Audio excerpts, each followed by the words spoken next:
देवऋषि नारद द्वारा भगवान श्री हरि का गुणगान। आखिर भगवान के प्रति भक्ति है क्या चीज? भागवत को सुनने पढ़ने या गुरुओं की शरण में जाने का क्या अर्थ है? जब तक आदमी भक्ति का रहस्य नहीं समझ लेता, जब तक भक्ति के माध्यम से वो भगवान का रहस्य नहीं समझ लेता, तब तक ये भागवत सुनना, गुरुओं की शरण में जाना या और जो दान पुण्य करना है, ये सब आडंबर है। भगवान का जो स्वरूप है वो बिल्कुल सत्य है, जिसमें झूठ नाम की कोई भी उपलब्धि नहीं है। लेकिन मनुष्य ऊपर से तो दिखाता है कि मैं भगवान की भक्ति कर रहा हूं, लेकिन अंदर से, अपने अंतःकरण से, अपने भाव से वो झूठा होता है। ये भगवान की भक्ति नहीं है, ये भगवान की प्राप्ति नहीं है। जब तक आदमी अंतःकरण से शुद्ध नहीं होता है और इस सत्य का, भगवान का रहस्य नहीं समझ लेता है, तब तक उसे भगवान की शरण में नहीं समझना चाहिए, बल्कि उसकी भक्ति आडंबर पूर्ण होती है।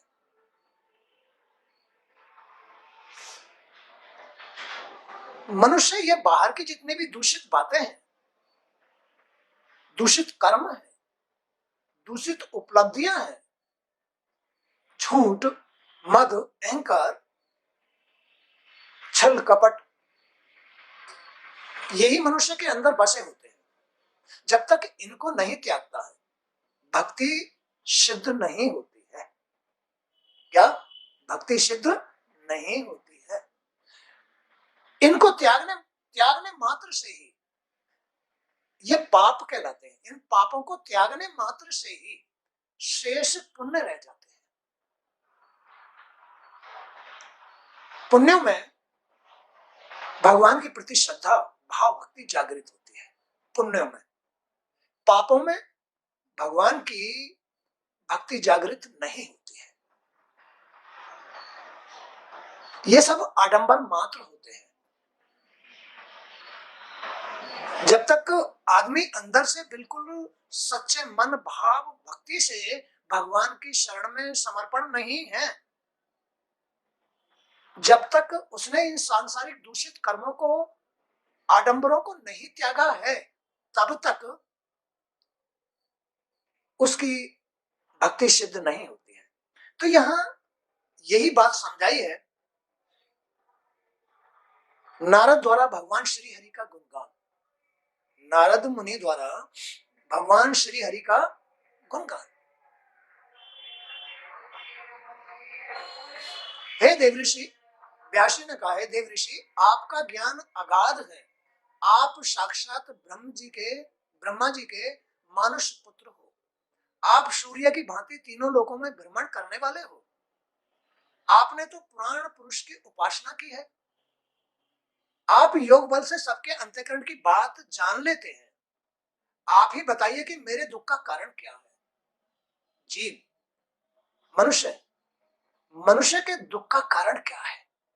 व्यास जी, गुरु लोग, आखिर ये संसार का दुख तो किसी को भी सता सकता है, चाहे नारद मुनि क्यों ना हो, चाहे व्यास जी क्यों ना हो, चाहे और कोई भी क्यों ना हो। साधारण आदमी की तो बात ही छोड़ो, ये सांसारिक दुख तो किसी को भी दुख दे सकते हैं। श्री नारद जी ने कहा, व्यास जी आपने अभी तक अपने किसी ग्रंथ में भगवान के निर्मल यश का गान नहीं किया है। व्यास माने गुरु लोग। व्यास किसको कहते हैं? गुरुओं को। नारद मुनि कहते हैं कि वेद व्यास जी, अभी आपने अपने किसी ग्रंथ में भगवान के यश का, निर्मल यश का गान नहीं किया, नहीं तो आपको कोई कष्ट सताता ही नहीं। कोई भी सच्चे मन से, भाव से, सच्ची बुद्धि से भगवान का गुणगान करता है तो उसके सारे पाप उसी टाइम नष्ट हो जाते हैं। नारद मुनि यही व्यास जी को कह रहे हैं कि आपको दुख किस बात का है? दुख तो संसार में होता है, अभी आपके अंदर से वो सांसारिक तत्व निकले नहीं है, इसलिए अभी आपने भगवान श्री हरि के यश का, निर्मल यश का गुणगान नहीं किया है कहीं। अगर वो किया होता तो आपका मन बिल्कुल शांत हो जाता, भाव शुद्ध हो जाते।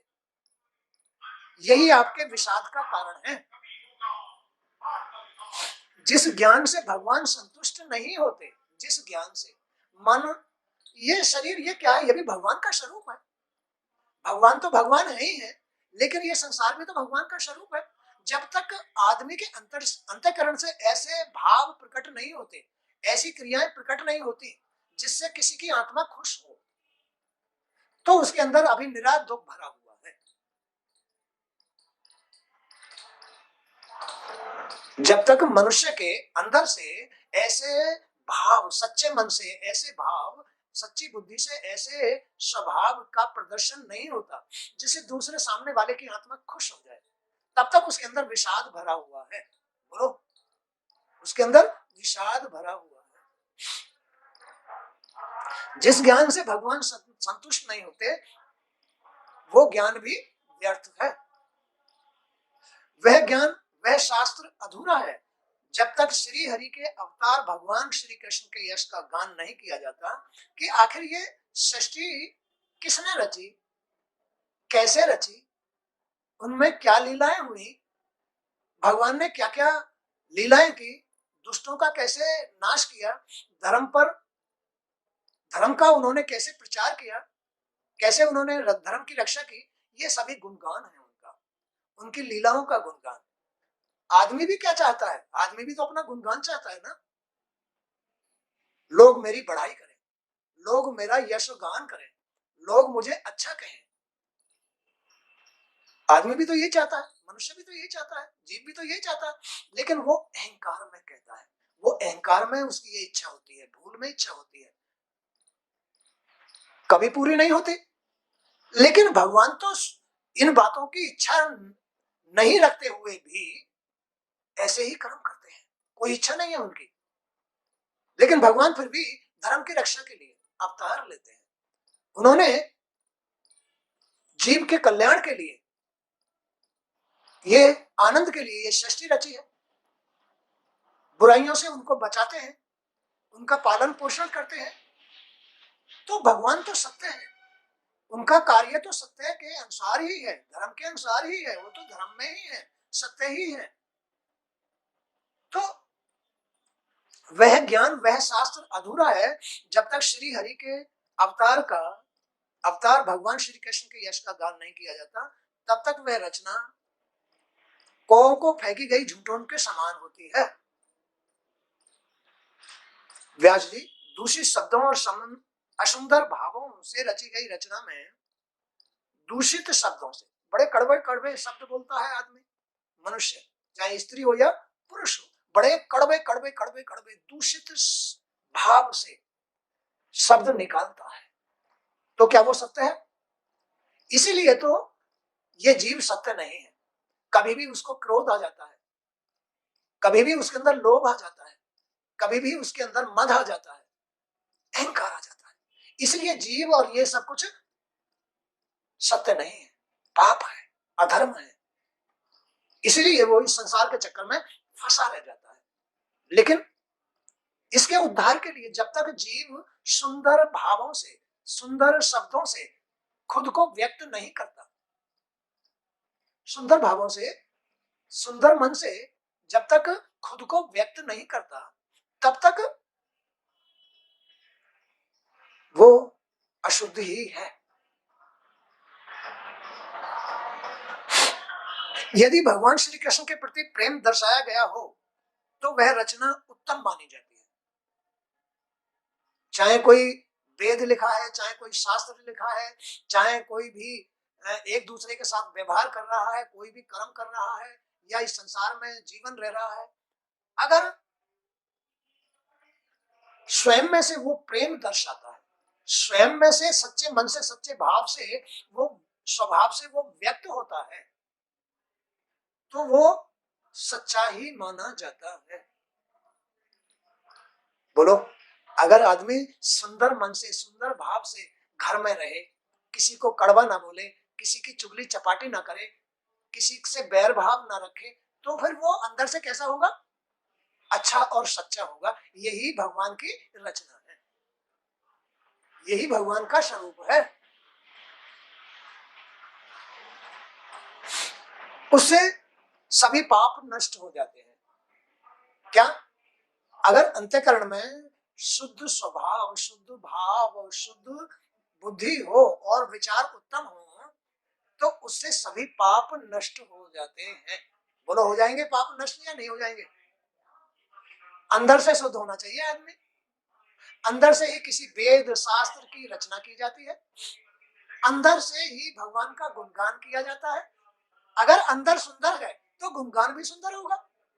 अगर अंदर से अशुद्ध हो रहा है, मन से खराब, भाव से खराब, बुद्धि से खराब, या सोच से गिरा हुआ है, तो फिर उसको आनंद नहीं आएगा। भागवत पढ़ने में या भागवत सुनाने में आनंद नहीं आएगा। बोलो, बात सच्ची है? आनंद नहीं आएगा। आनंद तो अंदर बसा पड़ा है, वो है सत्य, जो पापों को नष्ट कर देता है, जो कष्टों को दूर कर देता है। वही आनंद भगवान का स्वरूप है।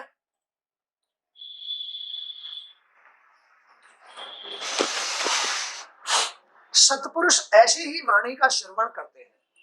जो सच्चे लोग होते हैं ना, वो ऐसी ही वाणी का श्रवण करते हैं, ऐसे ही लोगों के पास जाते हैं, ऐसे ही संगति लेते हैं और सत्संग सुनते हैं। कैसी? शुद्ध अंतःकरण वालों के पास बैठते हैं, शुद्ध स्वभाव, शुद्ध मन भाव बुद्धि वालों के पास बैठते हैं। जहां अंतःकरण में शुद्धि होती है, छल कपट बेईमानी अगड़म झगड़म नहीं होता, वहां सत्पुरुष नहीं बैठते हैं। भाव भक्ति वाले वहां नहीं बैठते हैं। वहां कैसे लोग बैठते हैं? जिनके अंतःकरण में अशुद्धि होती है, क्योंकि वो अशुद्धि अशुद्धि में को ही खींच के ले जाती है। उनको अशुद्धि ही अच्छी लगती है, वही उनका मन लगता है। वो पाप युक्त अंतःकरण होता है, वो पापों से मुक्त नहीं हुआ है। लेकिन इन पापों से मुक्त करने का उपाय क्या है? भागवत सुनो, सच्चे मन वाले ऐसे ऐसे प्राणी के पास जाओ जो तुम्हें सच्चे मन से, सच्चे भाव से, सच्चे स्वभाव से, सच्ची बुद्धि से तुम्हें भागवत सुनाए, भगवान की लीलाओं का गुणगान सुनाए। ऐसे लोगों के पास जाओ, ऐसे लोगों के पास बैठो, ऐसे लोगों की बात सुनो। उनमें तुम्हें आनंद आएगा, उनमें तुम्हें कष्ट नहीं होगा। नहीं तो तुम अगर पापियों के पास जाके बैठोगे, वो तुम्हारे अंदर भय ही पैदा करेंगे, अशांति पैदा करेंगे, मन को अशुद्ध करेंगे, तुम्हारी बुद्धि खराब करेंगे। वो ही पाप है। वो पाप तुम्हें कभी भी आनंद नहीं आने देते हैं।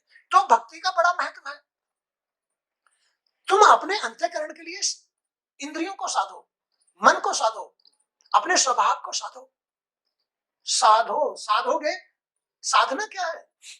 साधना, तुम अपने अंतःकरण की शुद्धि के लिए संगति शुद्ध लो, भागवत जरूर सुनो, उसमें श्रद्धा रखो, उससे तुम्हारी बुद्धि शुद्ध होगी, तुम्हारा मन शुद्ध होगा, तुम्हारा तन शुद्ध हो जाएगा, उसमें रोग नहीं रहेंगे। शरीर के अंदर रोग कब पैदा होते हैं?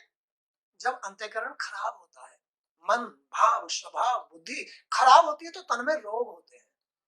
शरीर बीमार, बुखार, अगड़म झगड़म दुनिया भर के रोग पैदा हो जाते हैं जब अंतःकरण खराब रहता है। मनुष्य अंतःकरण से अगर हसमुख रहे, हसमुख हंसता रहे, दूसरों को हंसाता रहे, भगवान की लीलाओं का गुणगान करता रहे, उन लीलाओं का चिंतन करता रहे, मनन करता रहे, कभी भी शरीर में रोग नहीं होंगे। बोलो, बात सही है गलत? शरीर में रोग नहीं होंगे, घर में अशांति नहीं आएगी, कभी हानि नहीं होगी। हंसता रहे, हंसाता रहे, भगवान की लीलाओं का गुणगान करता रहे, चिंतन करता रहे, मनन करता रहे, मंथन करता रहे। यही भक्ति है, यही साधना है। अपने अंतःकरण को शुद्ध रखने के लिए यही साधना कहलाती है। तो जीने में आनंद आता है। बोलो, हसमुख आदमी अच्छा लगता है या चेहरे पर जिसके 17 झुन्नटें पड़ी हो, वो आदमी अच्छा लगेगा या हंसमुख आदमी अच्छा लगेगा? हंसमुख अच्छा लगेगा। उसके पास बैठने को, बात करने को मन करेगा, उससे तुम्हारे पाप कटते हैं। और जो छल हो, कपटी हो, बेईमान हो, यानी भयभीत करता हो या झगड़ा करता हो, उनके पास कभी भी नहीं आना जाना चाहिए, ना कभी बैठना चाहिए। नहीं तो तुम्हारी भक्ति को, नहीं तो तुम्हारे अंदर की सच्चाई को खत्म कर देगा। भय आया नहीं और सच्चाई खत्म हुई नहीं। अंदर भय आते ही सच्चाई छुप जाती है। तो सत्पुरुष ऐसी ही वाणी का श्रवण, गान और कीर्तन किया करते हैं। ऐसी ही वाणी का जिसमें मंगल हो, जिसमें आनंद हो, जिसमें सच्चाई हो और बस प्रेम भाव हो, ऐसी ही वाणी का श्रवण करते हैं, जिसमें भगवान श्री हरि के श्रेयस का वर्णन होता हो। तुम्हारी सुख शांति के लिए ये भागवत सुनाई जाती है। ये भागवत सुख शांति के लिए रची हुई है। भगवान ने लोगों के कल्याण के लिए, लोगों की खुशी के लिए, लोगों के आनंद के लिए, पापों से बचने के लिए भगवान ने अपना स्वरूप भागवत में लिख के भेजा है कि तुम इसे सुनो, तुम इसे पढ़ो, तुम्हारा कल्याण होगा। वह निर्मल ज्ञान भी जिसके द्वारा मोक्ष की प्राप्ति होती है, यदि भगवान की भक्ति से सुनना है, जो ये ज्ञान तुम सुन रहे हो, ज्ञान की बातें सुन रहे हो, अगर तुम्हारे अंदर भगवान के प्रति श्रद्धा नहीं है, कभी उठ के वहां चले गए, कभी उठ के वहां चले गए, कभी वो काम कर आए, फिर आके बैठ गए, तो ये भक्ति भी शून्य है, माने बेकार है। सब कुछ भूल जाना चाहिए। जब आदमी ये भागवत सुने, भगवान की लीलाओं का गुणगान सुने, जब भगवान के स्वरूप का वर्णन सुने, भागवत सुने, तो सब कुछ भूल जाना चाहिए। इसका अर्थ है कि तुम्हारे मन में श्रद्धा है। अगर तुम सब कुछ भूल गए तो तुम्हारे मन में श्रद्धा है, और श्रद्धा, मन की श्रद्धा भगवान में लगाती है, भक्ति में लगाती है, भाव को शुद्ध करती है, तुम्हारी बुद्धि को शुद्ध करती है, भेदभाव मिटाती है और उच्च ज्ञान देती है। यही है मोक्ष। इसका नाम है छुटकारा, पापों से मुक्ति। क्या है ये? पापों से मुक्ति। मैं जानता हूं कि आपकी कीर्ति पवित्र है व्यास जी। नारद मुनि कह रहे हैं, मैं जानता हूं कि आपकी कीर्ति पवित्र है, आप उच्च विचार वाले हो, आप भागवत पुरुष हो, आप व्यास हो, आपकी कीर्ति चारों तरफ फैली हुई है कि आप सज्जन हैं, आप ज्ञानी हैं, आप दयालु हैं, आप प्रेम भाव करते हैं। मैं जानता हूं, नारद मुनि व्यास जी से कह रहे हैं इस बात को कि मैं आपकी कीर्ति को जानता हूं कि आपकी कीर्ति पवित्र है। आप सत्य का पालन करने वाले दृढ़ व्रती हैं, आप सत्य को ही पालन करते हैं। आप ना तो विषय विकारी हैं, आपने सारे विषय त्याग रखे हैं, आपकी ज्ञानेंद्रियां बड़ी शुद्ध हैं, आपका तन बिल्कुल पवित्र है, आपका मन बिल्कुल शुद्ध है। मैं जानता हूं। आपको अब भगवान श्री कृष्ण की लीलाओं का स्मरण करना चाहिए। ऐसी स्थिति में आप तो भगवान श्री कृष्ण की लीलाओं का, भागवत का श्रवण करो, तुम्हारा मन शुद्ध होगा, तुम्हारा भाव शुद्ध होगा, भगवान के प्रति समर्पण होगा, भगवान में तुम्हारी भक्ति होगी, भगवान की लीलाओं का गुणगान करने से, सुनने से आनंद आता है, अंतःकरण शुद्ध हो जाता है और ये जितनी भी भ्रमता है सब निकल जाती हैं। ये भ्रमता ही पाप कहलाती है। अंदर से भ्रमता निकल गई तो पाप निकल गए, छल कपट भेदभाव सब कुछ निकल जाता है। भय निकल गया तो सब कुछ निकल गया। सांसारिक लोग विषय वासनाओं में पढ़कर अपना जीवन व्यर्थ कर लेते हैं। सांसारिक लोग विषय वासनाओं में, भाई बच्चे पैदा करने हैं हमको, उन्हें यह ज्ञान नहीं है कि हमारा जीवन व्यर्थ हो गया, इतना समय हमारा बेकार हो गया, हमने भगवान का गुणगान नहीं किया। और जब तक नहीं छोड़ा ना ये, तब तक कभी बुखार आएगा, कभी शरीर में मतलब जो है गिरावट आएगी, कभी चला नहीं जाएगा, कभी घुटनों में दर्द होगा, कभी कमर में दर्द होगा, कभी सिर में दर्द होगा, तो कभी और कई प्रकार की हानि होंगी, कई प्रकार के झगड़े होंगे, कई प्रकार के अरे अपमान अपमान होंगे। अरे आदमी अच्छा नहीं है, उसकी बुद्धि खराब हो जाती है, उसकी सोच खराब हो जाती है, उसका मन खराब हो जाता है, लोग बुराई करते हैं, आदमी अच्छा नहीं है। बोलो बात सही है, आदमी अच्छा नहीं है, लेकिन वो खराबी कैसे आई? विषय, हमने संतान पैदा करनी है ना? अब ले लो सुख, ले लो। अगर ज्यादा रमण गए इस मामले में, अगर विषय वासनाओं में ज्यादा रमण गए तो राम नाम सत्य भी हो सकता है, राम नाम सत्य भी हो जाता है, क्योंकि शरीर की ऊर्जा तो आदमी भूल में व्यर्थ ही गमा देता है। शरीर की ऊर्जा को, शरीर की ऊर्जा को व्यर्थ गमा देता है। क्या कर देता है? जब ऊर्जा नहीं रहेगी तो फिर ये शरीर कैसा हो जाएगा? काला पीला, आंखें काली काली हो जाएंगी और चेहरे पर भी झुन्नटे दाग धब्बे आ जाएंगे, जब उसमें ऊर्जा ही नहीं रही है। तो फिर क्या हो जाएगा? ये ऊर्जा ही तो चमक है, ये ऊर्जा ही तो रोशनी है, ये ऊर्जा ही तो सिंदूरिया कलर है। कलर, भगवान का चेहरा तो सिंदूरिया है, अंदर ऊर्जा है, भगवान के अंदर ऊर्जा है, सच्चाई की ऊर्जा भरी हुई है। वो विषय विकारों से, सांसारिकता से बहुत दूर है। ले लो भाई, संसार का परिणाम डंडा है, गाली है, न बेटाओं में लाभ, न बहुओं में लाभ, न संपत्ति में लाभ, न धन में लाभ, किसी में भी अपना हित नहीं होता है। ये संसार है, इन संसारों में तुम्हारे हित की कोई भी गुंजाइश नहीं है। तो वह निर्मल ज्ञान भी जिसके द्वारा मोक्ष की प्राप्ति होती है, यदि भगवान की भक्ति से शून्य है तो वह व्यर्थ है। हे महाभाग व्यास जी, मैं जानता हूं कि आपकी कीर्ति पवित्र है, आप सत्य का पालन करने वाले दृढ़ व्रती हैं। आपको अब भगवान श्री कृष्ण की लीलाओं का स्मरण करना चाहिए। सांसारिक लोग विषय वासनाओं में पढ़कर अपना जीवन व्यर्थ कर देते हैं। वैराग्य से भगवान की भक्ति सिद्ध नहीं होती। वैराग्य से, अरे हम तो वैरागी हैं भाई। वैराग का अर्थ है भगवान, है ना। वैरागी का अर्थ है भाई हमने शादी नहीं कराई, अब हम तो जो है बस भगवान की भक्ति करेंगे, और अंदर से बड़े बुरे हैं, अंदर से बड़े झूठे हैं, अंदर से बड़े छल कपटी हैं, अंदर से चुगली करते हैं, अंदर से कठोर है, अंदर से कठोर है। वैसे तो शादी नहीं कराई कि हम तो भाई भगवान के नाम पर बस भक्ति करेंगे, अंदर से दूषित है। तो वैराग्य से भगवान की भक्ति सिद्ध नहीं होती। जो लोग भ्रमित होकर धर्म के स्वरूप को नहीं समझ पा रहे हैं, जो लोग धर्म का स्वरूप क्या है? क्या है धर्म का स्वरूप?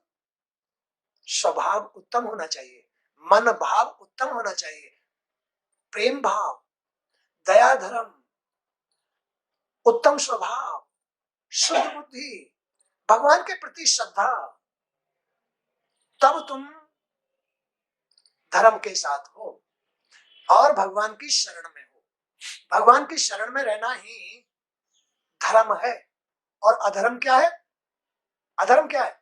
संसार में घुस जाना, बच्चे पालना, ईंट गाड़ी ढो करके या राजा बन करके कमाना। लाओ भाई, इकट्ठे कर जाओ 7 पीढ़ियों के लिए। वो धर्म नहीं होता है, अधर्म है। अरे अपना जीवन सफल करना होता है, तुम दूसरे का तो तब कर सकते हो जब पहले अपना जीवन सफल हो। अपना जीवन सफल होना चाहिए, अंदर से पवित्र होना चाहिए, भगवान की सच्चाई की शरण में होना चाहिए। उसे कोई भी लोभ लालच, धन इकट्ठा करना या बहुत कुछ करना, ये धर्म नहीं है। धर्म तो वो है जो अंदर से धर्म के साथ अपना अंतःकरण बना करके भगवान की शरण में रहता है, वही वैरागी कहलाता है, और वही सच्चा सुख आनंद और मुक्ति कहलाती है। वही है पापों से मुक्त आदमी, वही है धर्म युक्त आदमी। बोलो बात सही है? वही धर्म युक्त होता है। लेकिन अंदर से अरे छल कपट, ये बेईमानी अगड़म झगड़म जिसके बसा हुआ है, वो नरक का वासी होता है। तो वैराग से भगवान की भक्ति सिद्ध नहीं होती। जो लोग भ्रमित होकर धर्म के स्वरूप को नहीं समझ पा रहे हैं और भगवान की भक्ति से दूर जा रहे हैं, आप उनके लिए कोई ऐसा ग्रंथ लिखें जिसे श्रवण करके वे भगवान की प्रेम लीला में पूरी भक्ति भाव से लग जाए, उनके चरणों में अपने स्वयं को विसर्जित कर सके।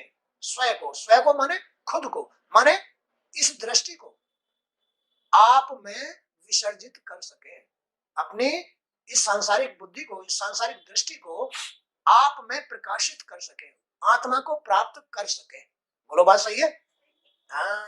भगवान में अपनी दृष्टि को ऊंची करो, वही है तुम्हारी धर्म की प्राप्ति। धर्म के साथ रहना, भक्ति के साथ रह करके अपने आप को प्राप्त करना, अपने आप को जानना, यही है आत्म स्वरूप। इसके लिए आदमी पैदा हुआ है और पीछे से बिगड़ के आया है, यहां और बिगड़ के चले जाओ तो फिर क्या हुआ? भाई पिसे पिसाई को खाते रहे, तुमने कुछ कमाया भी? तुमने कुछ कमाया भी? भाई कमाया तो उन लोगों का होता है जो भगवान की शरण में चले जाते हैं, जो अपनी सोच को, अपनी दृष्टि को अपने आप में बदल लेते हैं, वो कमाते हैं। बाकी तो बिगाड़ के जाते हैं। उन्होंने क्या कमाया यहाँ आकर के? पिसा पिसाया खाया, पिसा पिसाया ही खाया उन्होंने। उन्होंने क्या कमाया? हुँ? तो जो लोग भगवान श्री कृष्ण के चरण कमल के सेवक हैं, वे भजन न करने वाले मनुष्यों के समान, जो लोग भगवान श्री कृष्ण के चरण कमल के सेवक हैं, वे भजन न करने वाले मनुष्यों के समान देववश कभी विपरीत स्थितियों में फंसने के बाद भी जीवन मृत्यु के चक्र से मुक्ति पा जाते हैं। जो भगवान के नियम धर्म अपनाते हैं, कभी अचानक उनके पास कष्ट भी आ गया तो भी उससे पार हो जाते हैं। कौन? जो भगवान के चरणों में रहते हैं। भगवान के चरण किसको कहते हैं? नियम धर्म। जल्दी उठो, ये भी भगवान का एक नियम है। ब्रह्म मुहूर्त में उठो, 3:30 और 4 के बीच में चारपाई छोड़ दो। 3:30 और 4 के बीच में चारपाई छोड़ दो। भगवान को प्रणाम करो, गुरुओं को प्रणाम करो, धरती माता को प्रणाम करो, शौच जाओ। आधा घंटे का समय है, आधा घंटे में शौच जाकर के घर के अंदर की झाड़ू निकाल देनी चाहिए, गेट से बाहर कर देनी चाहिए। ये नियम है भगवान का। इससे लक्ष्मी की प्राप्ति, लक्ष्मी खुश होती है। अरे भाई तुम्हारे ये लक्ष्मी, सरस्वती, गौरी, ये प्रकृति की शक्तियां हैं, ब्रह्म शक्ति की शक्तियां हैं। इनको ही पाना जरूरी होता है, तभी तुम्हारे घर में वैष्णवता आएगी। वैष्णवता में ही श्री हरि का वास होता है। जब तक तुम्हारा अंतःकरण वैष्णव नहीं है, भगवान का वासा नहीं हो सकता। तुम उनके चरणों में नहीं हो। तो भगवान के कमल रूपी चरणों का अर्थ है कि तुम 3:30 और 4 के बीच में चारपाई छोड़ करके अपने अंदर का मल त्याग दो और घर की झाड़ू निकाल दो। तो ये है 3:30 और 4 के बीच में लक्ष्मी माँ का खुश होना। सबसे पहले लक्ष्मी का वासा घर में करो, नारायणी का वासा करो। प्रकृति के एक तत्व का वास हो जाता है 3:30 और 4 के बीच में। 4 और 4:30 के बीच में जो वाणी, ये भी शरीर के साथ जुड़ी हुई है, ये भी घर के साथ। सरस्वती, ये वाणी पर सरस्वती कब आती है? जब 4 और 4:30 के बीच में अपना रख रखाव साफ करो। कहीं कपड़े इधर उधर बिखरे पड़े हैं, ओढ़ने बिछाने जो दूषित कपड़े हैं बाथरूम में डालो, और जो अच्छे कपड़े हैं उनको यथास्थान तय बना करके रख दो। रख रखाव, अलमारी, फ्रिज, जो भी सामान है, बर्तन आदि, उनको 4 और 4:30 के बीच में साफ करके रसोई में रख देना चाहिए। सब रख रखाव को यथास्थान रख देना चाहिए। तो तुम्हारी, और फिर इंद्रियों को साफ करना चाहिए, आंखों को, कानों को, नाक को, वाणी को, गुदा आदि 9 द्वारों को साफ करना चाहिए। इससे तन पवित्र होता है, तो तुम्हारी वाणी पर सरस्वती का वास होता है। 4:30 और 5 के बीच में घर में पोंछा आदि लगवाओ, स्नान करो, घर में छींटे लगवाओ, और इससे क्या होता है? तुम्हारे भाग्य में गौरी का वास हो जाता है। यही है भाग्य में गौरी का वास, वाणी में सरस्वती का वास, और भाव में लक्ष्मी का वास। वैष्णवता कहलाती है। इस वैष्णवता में ही ये नियम है, भगवान के चरण है। भगवान के चरणों के साथ ही वैष्णवता प्रकट होती है, भक्ति भक्ति प्रकट होती है, और इसमें ही श्री हरि का वास होता है। ऐसे श्री हरि का वास होता है। वैष्णवता में ही श्री हरि वास करते हैं। जब तक वैष्णवता नहीं आती तुम्हारे अंतःकरण में, तुम्हारे घर के अंदर भगवान श्री हरि का वास नहीं होगा। तुम्हारा घर सच्चा नहीं होगा। तुम्हारे घर में शांति, संतोष, शुद्धता, दया, धर्म, ये नहीं वास करेंगे।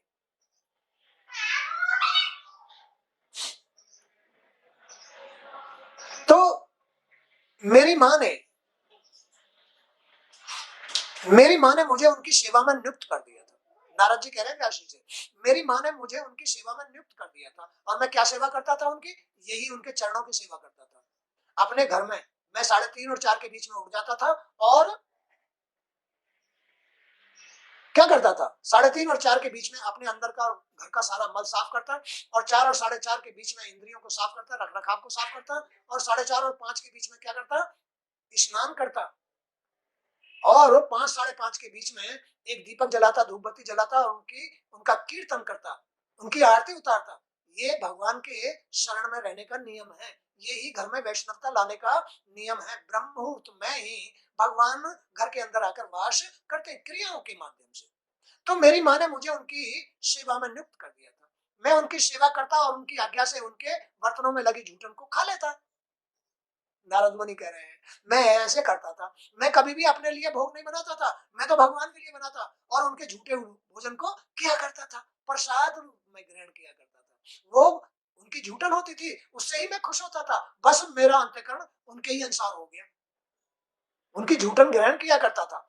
मैं उनकी सेवा करता, उनकी आज्ञा से उनके बर्तनों में लगी झूठन को खा लेता था। उसे खाने मात्र से ही मेरे सारे पाप धुल गए। भगवान के भोग लगाने से अपने घर के पाप धुलते हैं। भगवान का भोग लगाना चाहिए, लेकिन भोग कब लगाना चाहिए? सूरज निकलने से पहले ही उनका भोग लग जाना चाहिए।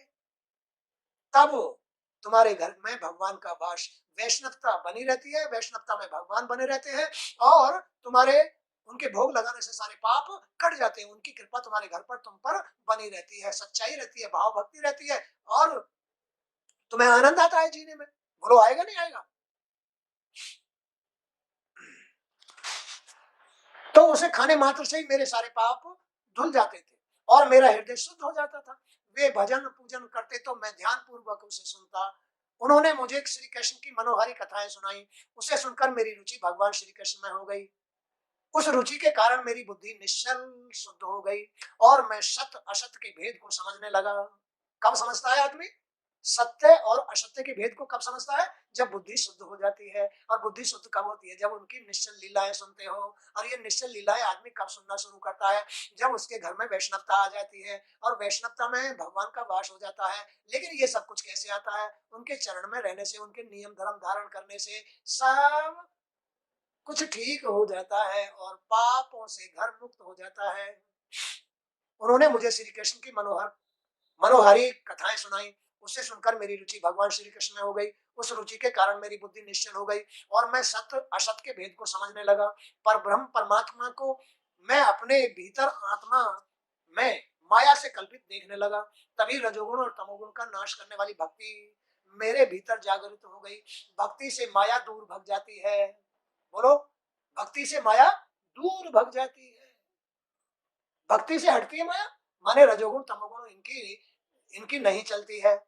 फिर मेरे हृदय हृदय में ही मेरे भगवान मुझे दिखाई देने लग जाते हैं। तो उन महात्माओं ने मुझे ज्ञान दिया कि पुरुषोत्तम भगवान श्री कृष्ण के प्रति अपने समस्त कर्मों को समर्पित कर देना संसार के तीनों तापों से छुटकारा पाना है। बोलो, यानी तीन ताप क्या? यानी माया। माया माने ये सांसारिक भेद, यानी सांसारिक दूषित इच्छाएं, इनसे मुक्ति पा जाता है आदमी जब भगवान के चरणों को अपनाता है, नियम धर्मों को अपनाता है।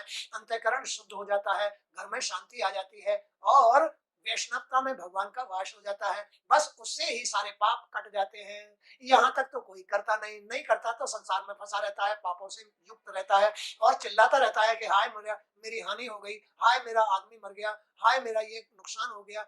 चिल्लाता रहता है, नियम धर्म तो होते नहीं है। बोलो बात सही है? हाँ, घर में नियम धर्म इतनी बड़ी चीज है।